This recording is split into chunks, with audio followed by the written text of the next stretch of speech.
Namaskar, this is Firstpost and you're watching Vantage with me, Palki Sharma.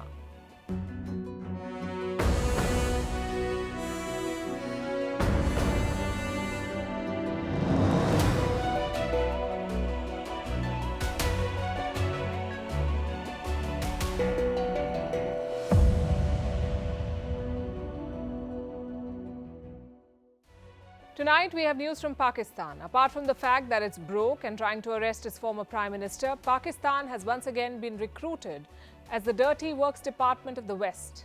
It is supplying ammunition to Ukraine. We have details of the transfers and the deals that have been signed.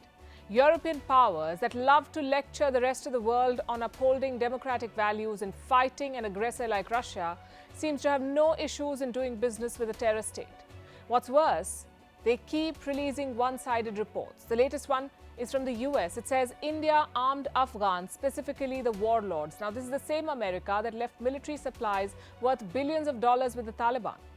Meanwhile, Xi Jinping presided over his rubber-stamp parliament in China. His deputies talk of stability, but the president has other plans. We'll tell you what he's up to. Also on the show, Pablo Escobar's cocaine hippos are coming to India. We'll tell you why. Half the world will be overweight or obese in a decade, and Japan fears that at this rate, the country will disappear. We'll explain the headlines first.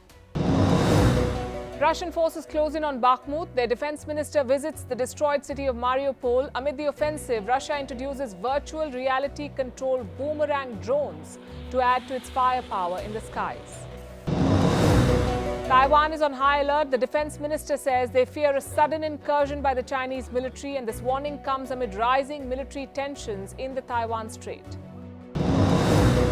South Korea's controversial plan to mend ties with Japan. Seoul will compensate victims enslaved by Japanese companies during the Second World War. The move has drawn backlash. Koreans want direct compensation from Tokyo. Clashes in Greece over the train collision that left more than 50 people dead. The Prime Minister has asked the Supreme Court to lead the probe. It's the worst rail disaster in the country's modern history. And universities in Afghanistan reopen after the winter break, but no women inside. The Taliban have banned women from attending universities. So, where are you investing? Oh, China. It's just growing. It's always been the manufacturing hub. Besides, India's struggling post-COVID. Of course. Sir, actually India's management of COVID has been much better. China's situation till date is unclear. After zero COVID lockdowns, China is gradually losing its supremacy as manufacturing leader. The country's share of global exports of footwear, furniture, or clothing accessories has fallen since 2016. Meanwhile, India has bounced back.